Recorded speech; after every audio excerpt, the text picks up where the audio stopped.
In today's video, I'm going to teach you how to refund an order for your Shopify store, covering both partial refunds and refund basics. Let's dive right in and make this process as smooth as possible for you. First, you'll want to navigate to your Shopify account and head straight to My Store and Home.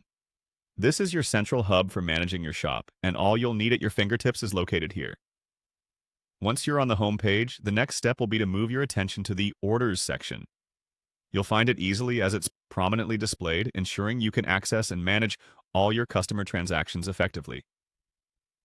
Clicking on Orders opens up a detailed list of all the purchases made through your store. This list is vital as it houses the specifics of each transaction, allowing you to target exactly which one requires a refund. It's great practice to double-check the order details here to ensure you're handling the correct request. Once you have your list of orders open, peruse the entries and select the specific product order that you need to refund. Simply clicking on the particular product will expand its details, presenting all associated information such as the amount paid, customer details, and more. This information is crucial for ensuring accuracy throughout the refund process. After you've made certain that you're looking at the correct product, direct your attention to the option labeled Refund. Clicking on Refund prompts you to a new screen where the actual process will take place. Here you have the flexibility of issuing a full refund for the entire order or a partial refund if only one item needs to be returned. It's important to determine the type of refund based on the scenario.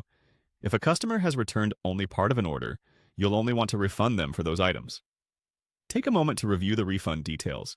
Ensure that all amounts are correct and that you've considered any restocking fees or additional costs that align with your store's policy. It's these small details that ensure smooth transactions and maintain customer trust. And there you have it. You've successfully initiated a refund for your store. This process, when handled correctly, can fortify customer relations and show your dedication to service. Remember, refunding isn't just about processing returns. It's about ensuring satisfaction and loyalty. By taking these careful, consistent steps, you reassure your customers that their experience matters. With this newfound knowledge, you're prepared to manage refunds and keep your Shopify store running smoothly. Thanks for following along, and don't forget to check your policies periodically to make sure they align with your store's needs and customer expectations. Happy selling!